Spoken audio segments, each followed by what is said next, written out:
Before we touch on potential no-fly zones over Ukraine, going back to the reaction to the drones, UK Secretary of State has said that he's going to authorise UK Typhoons to be deployed onto the Polish border area to help carry out air policing and to deal with the potential drone threat that's coming in. But these are going to be based in the UK. Is it appropriate that they're flown from the UK, and can they provide an effective military presence going from the UK to Poland and back to the UK again? Is how I understand it's going to be. And secondly, you also mentioned that these drones are a few $100,000 each maximum. No, not even 100,000, just 1,000. Just a few thousand. A few $1,000 each maximum.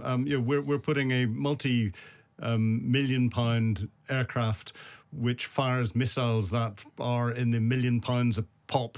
Is that the right way of dealing with a drone threat? Well, in the short answer to that second part is evidently no.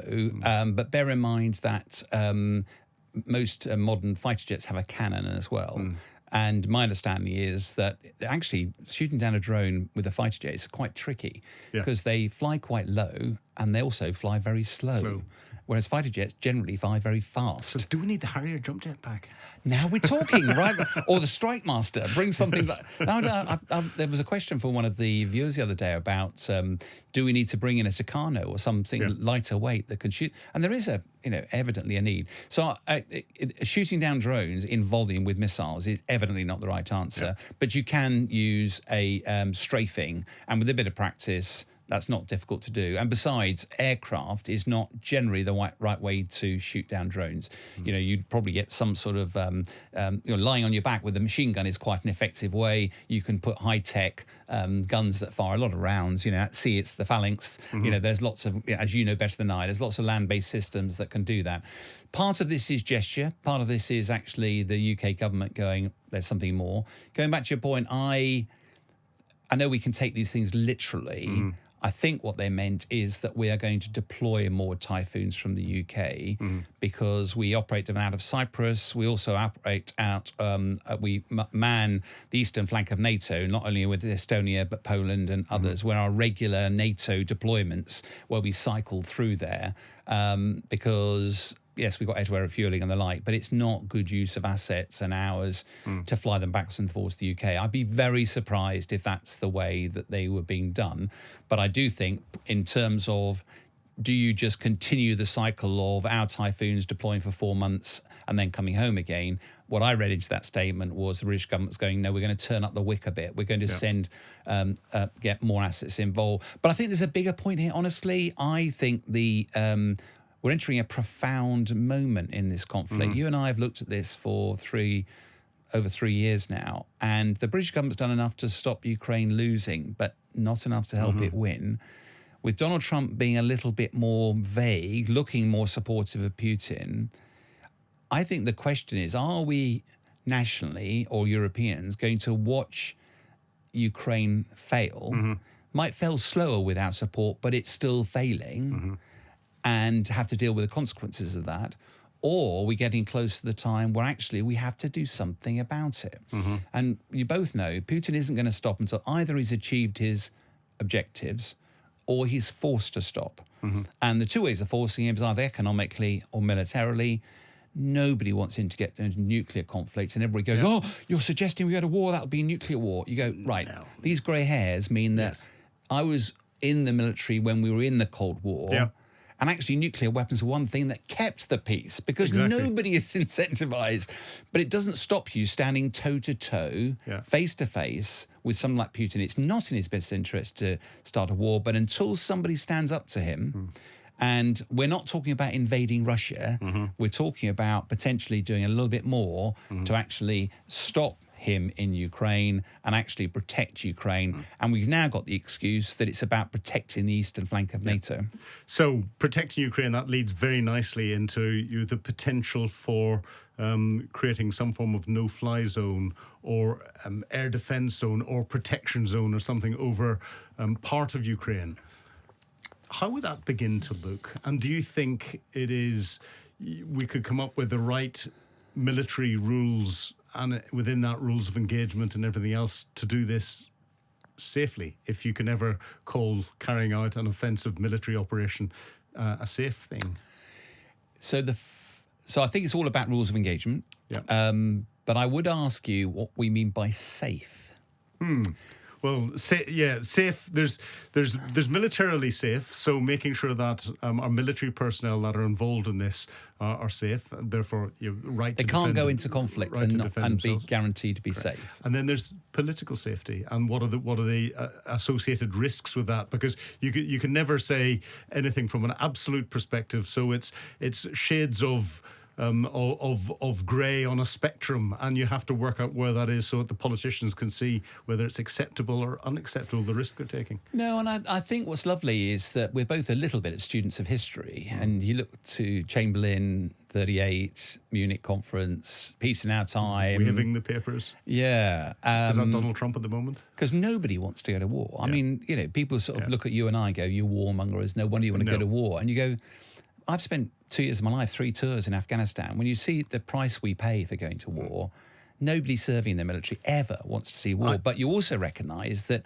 the best way to avoid it is having robust deterrence in place so that your enemy thinks the risks are involved far outweigh the benefits they're going to get. And we seem to have lost sight of that at the moment. Yeah, well, there's a few things about conflict. People forget that war, militaries getting involved is not something in isolation from politics. War is politics by other means, and it's whenever the talking has failed. And I take great not delight, but I will tell all of the peace flag-waving do-gooders who are trying to get me to sign up for Greenpeace and ban the bomb and all the rest of it, that no, I fight for peace rather than protest for peace, and I'm a pacifist at heart. And I would say that most people in the military who have experienced conflict are actually pacifists. The last thing you ever want to do is have to put the training that you've got into action where you're taking another human being's life. If you have to do it professionally, you do it surgically, and you do it within the law.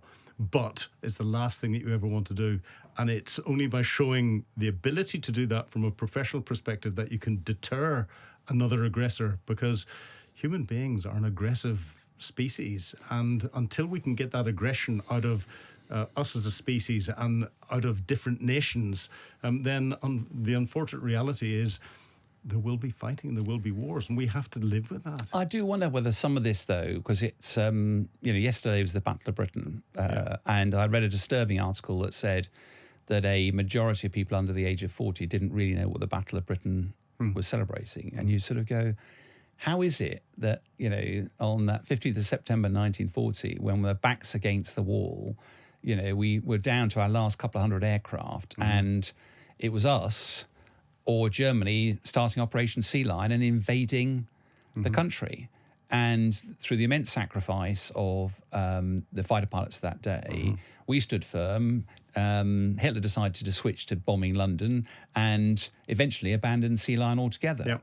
And from that, of course, that gave us the platform from which to ultimately take over. So many would argue that was the turning point. And what I find a tragedy is that, was it March this year, I think, we lost the last of the Battle of Britain veterans. Yeah. So the human story behind it dies. We've still got people like Colin Bell, Flight Lieutenant Colin Bell, Distinguished Flying Cross, 104 and a half. Yes. You'll still bump into him at the RAF club on his feet, deaf as a doornail, but a fantastic inspiration. Can he still drink you under the table? Regrettably, yes. And it's lovely because he even says, I say, how do you manage it? He said, well, I wake up each day, I'm still alive. So I live my life. But the point is, I think it's gradually fading from our psyche. It's a tragedy that yesterday the news wasn't filled with let's help educate the people of this country. So when it comes to sacrifices, we enjoy the country, the freedoms that we have today because of the sacrifice of a generation. What lessons should we learn from that? The appeasement doesn't work. Eventually, you've got to stand up. So returning to your question, there is no military operation without risk. There is, but would I want to see us put a brigade of soldiers on the ground in Ukraine and watch the risk of a hypersonic missile taking out 1,000 of our fantastic British soldiers? No. would I be prepared to put a state-of-the-art military fighter jet with the best in the world sat in the cockpit that would be Russia would have no answer to, and that the worst that can happen is that jet gets shot down. The guy ejects, but he's ejecting over Ukraine soil, a bit like the Battle of Britain. Dust him down, give him a pint, get him back in the air again.